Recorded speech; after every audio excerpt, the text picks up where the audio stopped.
Sons and Lovers by D.H. Lawrence. Chapter 15. Derelict. Clara went with her husband to Sheffield, and Paul scarcely saw her again. Walter Morel seemed to have let all the trouble go over him, and there he was, crawling about on the mud of it just the same. There was scarcely any bond between father and son, save that each felt he must not let the other go in any actual want. As there was no one to keep on the home, and as they could neither of them bear the emptiness of the house, Paul took lodgings in Nottingham, and Morel went to live with a friendly family in Bestwood. Everything seemed to have gone smash for the young man. He could not paint. The picture he finished on the day of his mother's death, one that satisfied him, was the last thing he did. At work there was no Clara. When he came home he could not take up his brushes again. There was nothing left. So he was always in the town at one place or another, drinking, knocking about with the men he knew. It really wearied him. He talked to barmaids, to almost any woman, but there was that dark, strained look in his eyes, as if he were hunting something. Everything seemed so different, so unreal. There seemed no reason why people should go along the street, and houses pile up in the daylight. There seemed no reason why these things should occupy the space, instead of leaving it empty. His friends talked to him. He heard the sounds, and he answered, but why there should be the noise of speech he could not understand. He was most himself when he was alone, or working hard and mechanically at the factory. In the latter case there was pure forgetfulness, when he lapsed from consciousness. But it had to come to an end. It hurt him so, that things had lost their reality.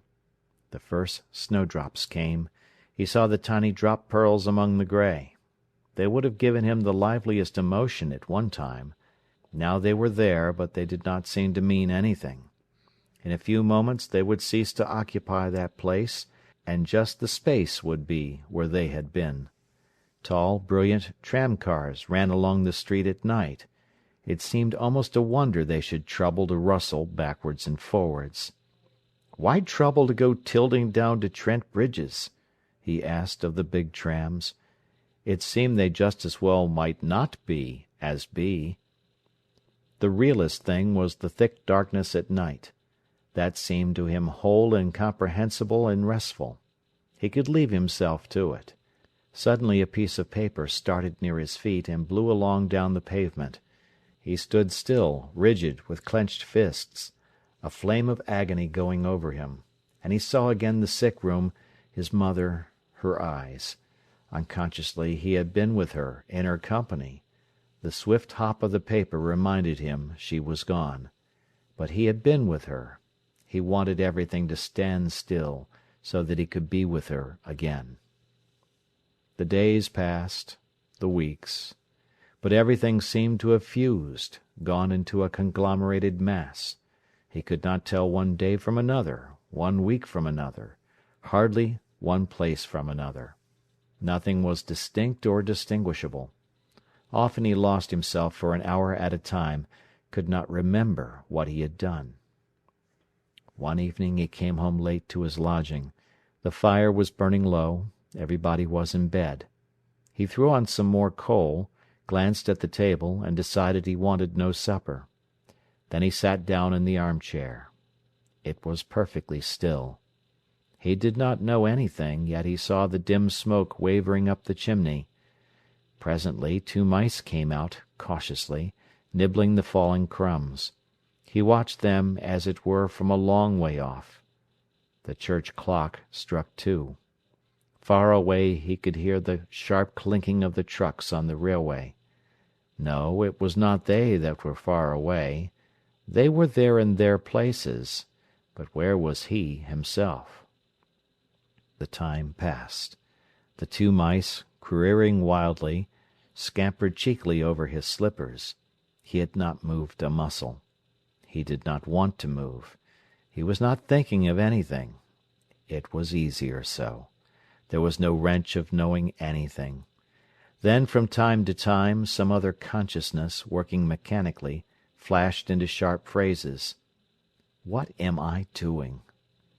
And out of the semi-intoxicated trance came the answer: destroying myself. Then a dull, live feeling, gone in an instant, told him that it was wrong. After a while, suddenly came the question, why wrong? Again there was no answer, but a stroke of hot stubbornness inside his chest resisted his own annihilation. There was a sound of a heavy cart clanking down the road. Suddenly the electric light went out. There was a bruising thud in the penny-in-the-slot meter. He did not stir, but sat gazing in front of him. Only the mice had scuttled, and the fire glowed red in the dark room. Then, quite mechanically, and more distinctly, the conversation began again inside him. She's dead. What was it all for, her struggle? That was his despair wanting to go after her. You're alive. She's not. She is, in you. Suddenly he felt tired with the burden of it. You've got to keep alive for her sake, said his will in him. Something felt sulky, as if it would not rouse. You've got to carry forward her living, and what she had done, go on with it. But he did not want to. He wanted to give up. But you can go on with your painting, said the will in him, or else you can beget children. They both carry on her effort. Painting is not living. Then live. Marry whom? Came the sulky question. As best you can. Miriam? But he did not trust that. He rose suddenly, went straight to bed. When he got inside his bedroom and closed the door, he stood with clenched fist. Mater, my dear, he began with the whole force of his soul. Then he stopped. He would not say it. He would not admit that he wanted to die, to have done. He would not own that life had beaten him, or that death had beaten him. Going straight to bed, he slept at once, abandoning himself to the sleep. So the weeks went on. Always alone, his soul oscillated, first on the side of death, then on the side of life, doggedly. The real agony was that he had nowhere to go, nothing to do, nothing to say, and was nothing himself. Sometimes he ran down the streets as if he were mad.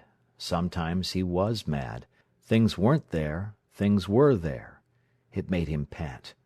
Sometimes he stood before the bar of the public house where he called for a drink. Everything suddenly stood back away from him. He saw the face of the barmaid, the gobbling drinkers, his own glass on the slopped mahogany board, in the distance. There was something between him and them. He could not get into touch. He did not want them, he did not want his drink. Turning abruptly, he went out.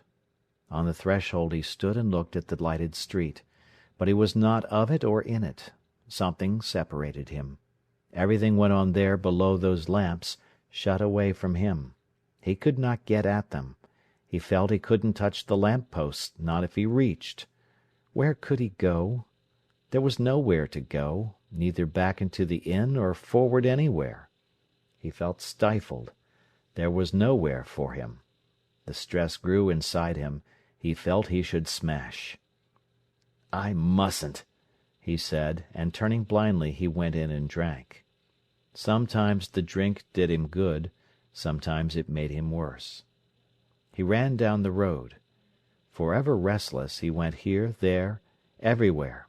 He determined to work, but when he had made 6 strokes he loathed the pencil violently, got up and went away, and hurried off to a club where he could play cards or billiards, to a place where he could flirt with a barmaid who was no more to him than the brass pump-handle she drew.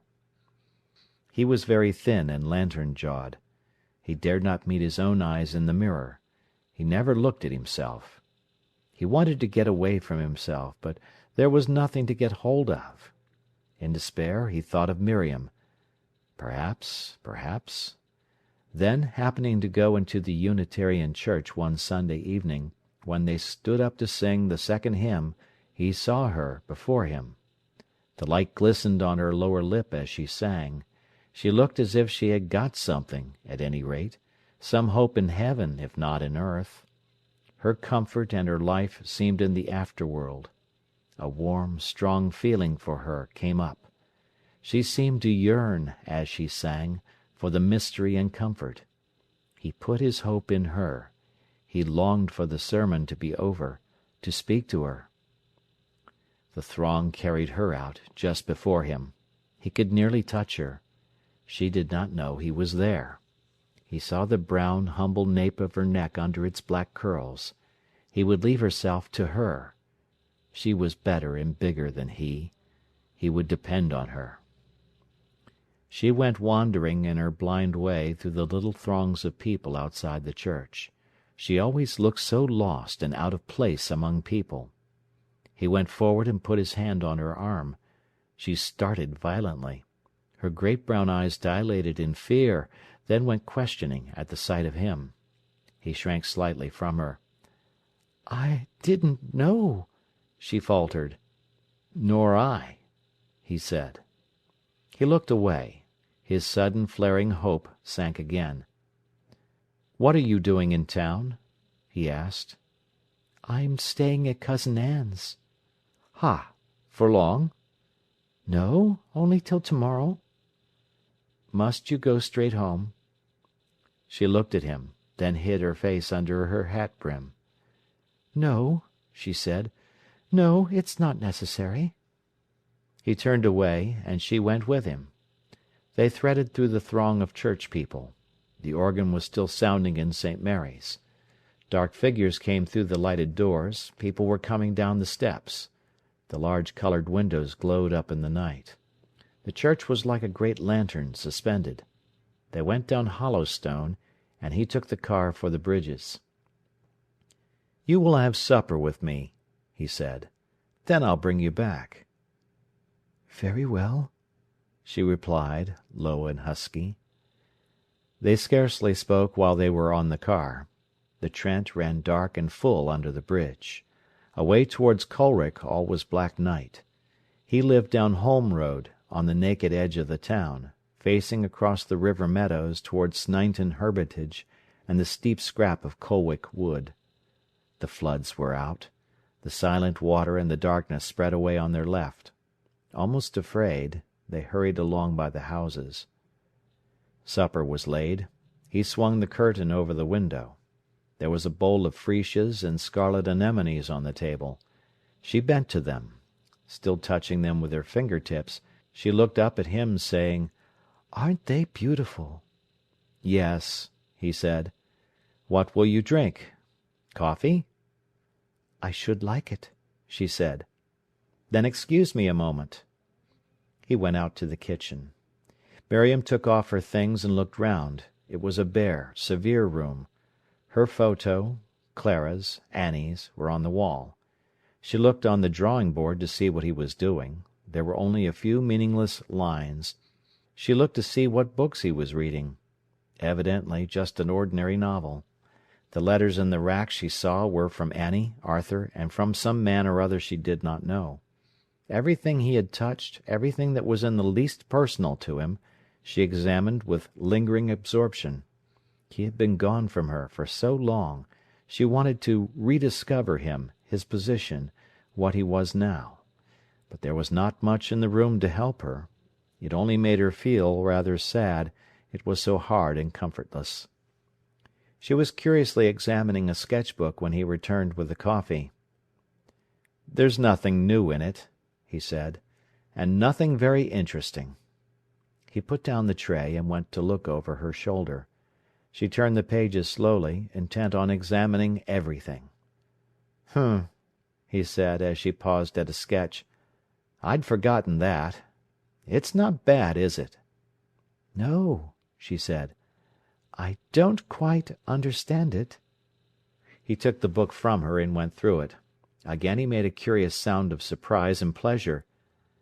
"There's some not bad stuff in there," he said. "Not at all bad," she answered gravely. He felt again her interest in his work. Or was it for himself? Why was she always most interested in him as he appeared in his work? They sat down to supper. "By the way," he said, "didn't I hear something about your earning your own living?" "Yes," she replied, bowing her dark head over her cup. "And what of it?"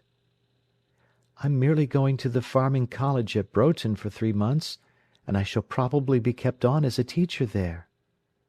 "I say, that sounds all right for you. You always wanted to be independent." "Yes."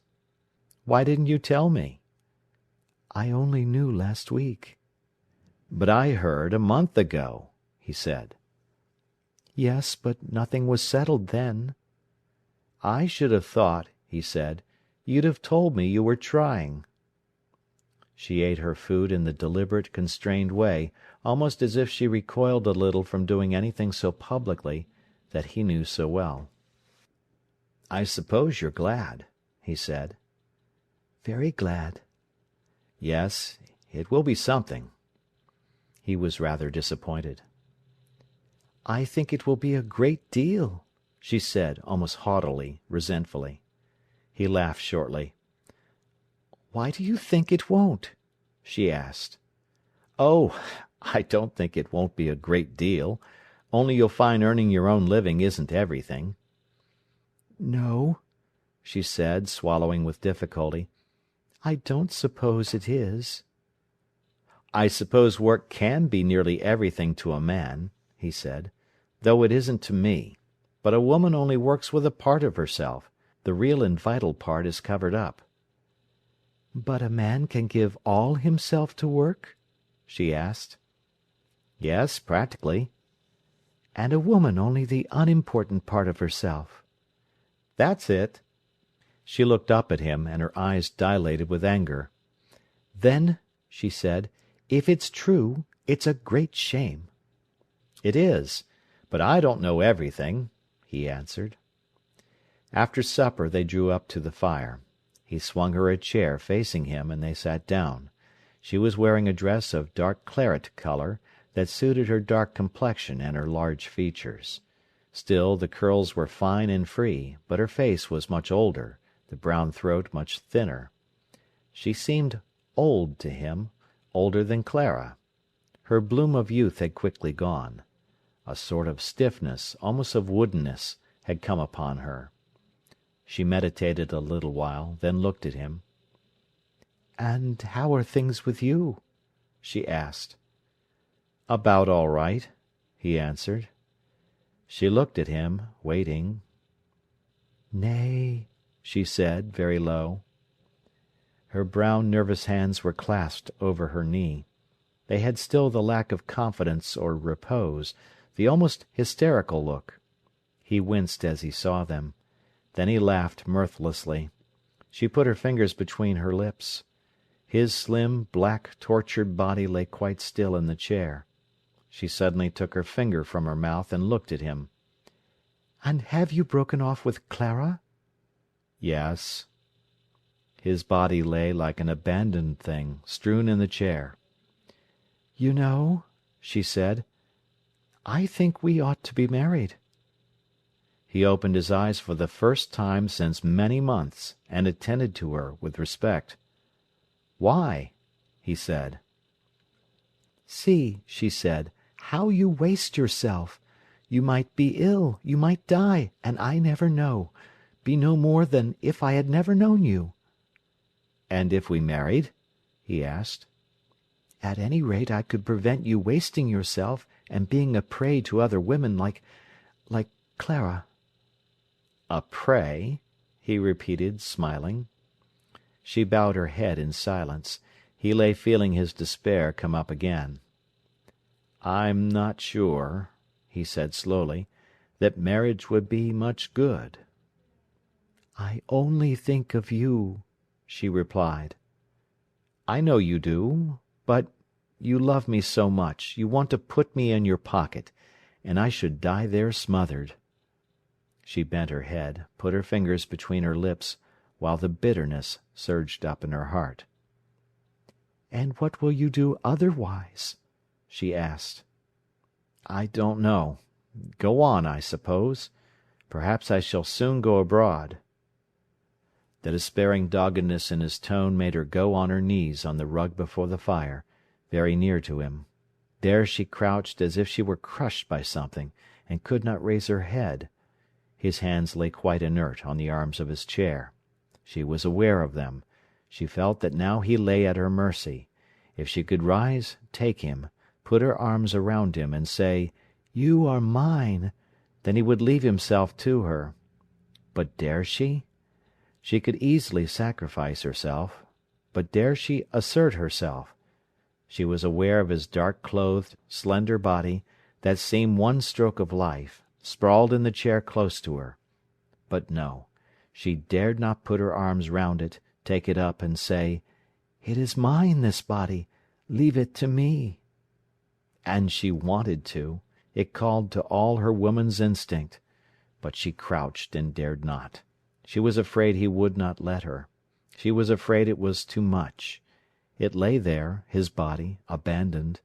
She knew she ought to take it up and claim every right to it. But could she do it? Her impotence before him, before the strong demand of some unknown thing in him, was her extremity.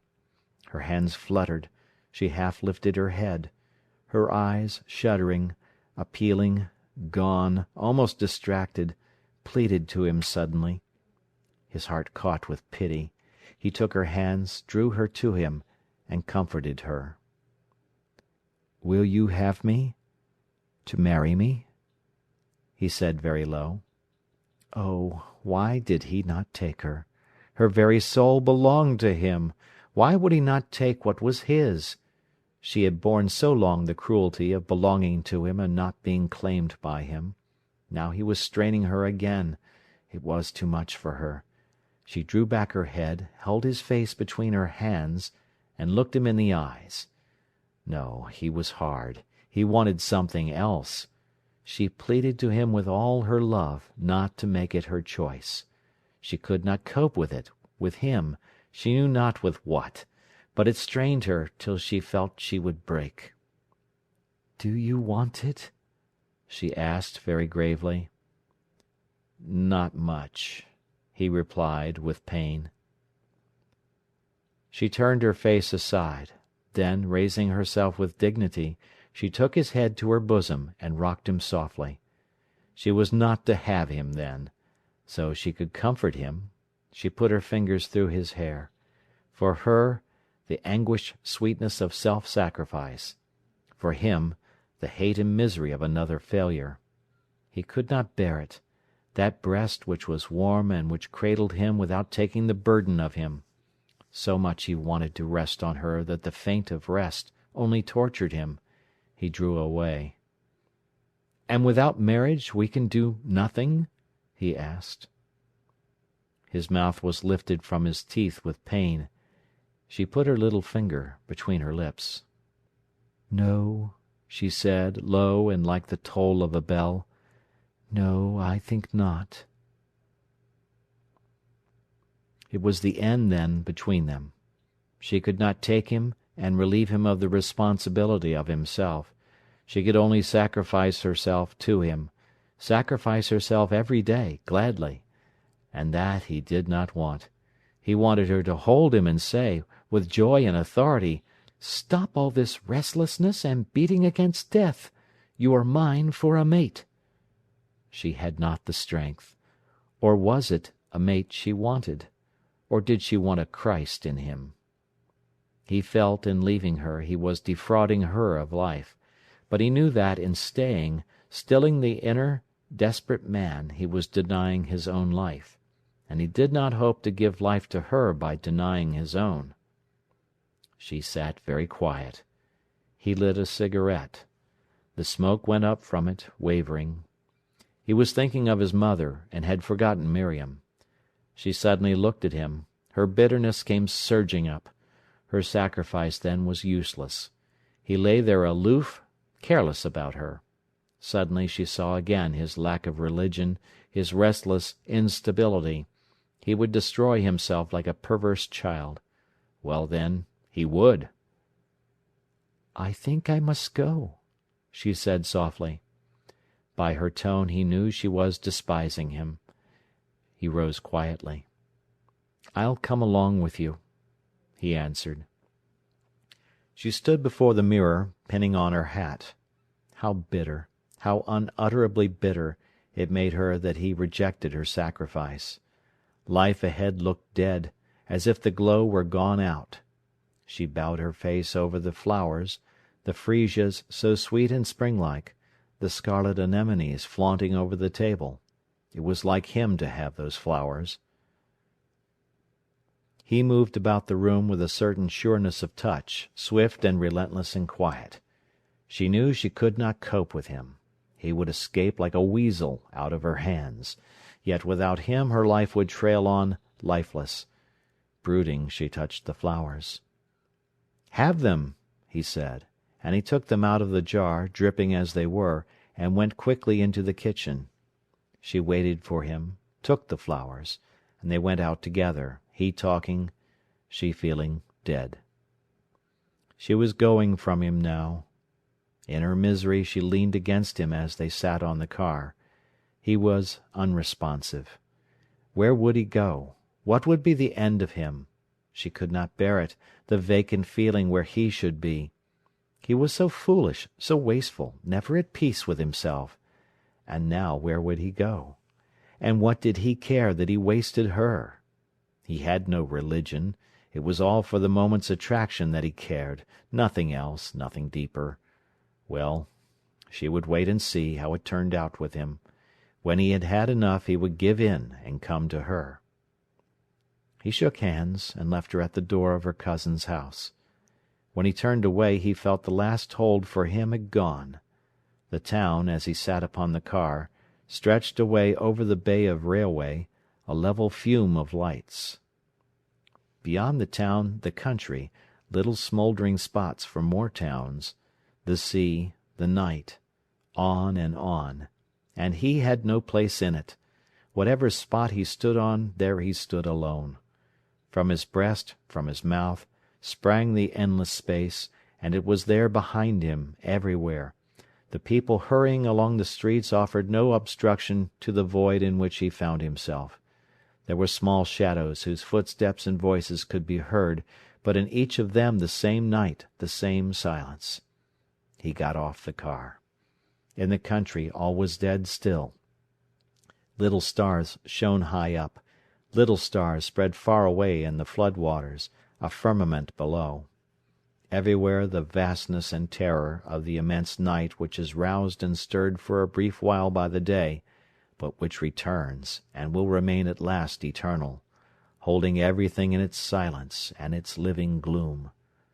There was no time, only space. Who could say his mother had lived, and did not live? She had been in one place, and was in another, that was all. And his soul could not leave her, wherever she was. Now she was gone abroad into the night, and he was with her still. They were together. But yet there was his body, his chest, that leaned against the stile, his hands on the wooden bar. They seemed something. Where was he? One tiny upright speck of flesh, less than an ear of wheat lost in the field. He could not bear it. On every side the immense, dark silence seemed pressing him, so tiny a spark, into extinction, and yet almost nothing, he could not be extinct. Night, in which everything was lost, went reaching out, beyond stars and sun, a few bright grains, went spinning round for terror, and holding each other in embrace, there in a darkness that outpassed them all, and left them tiny and daunted. So much, and himself infinitesimal, at the core a nothingness, and yet not nothing. "Mother," he whispered. "Mother." She was the only thing that held him up, himself, amid all this. And she was gone, intermingled herself. He wanted her to touch him, have him alongside with her. But no, he would not give in. Turning sharply, he He walked towards the city's gold phosphorescence. His fists were shut, his mouth set fast. He would not take that direction, to the darkness, to follow her. He walked towards the faintly humming, glowing town, quickly. That is the end of Sons and Lovers.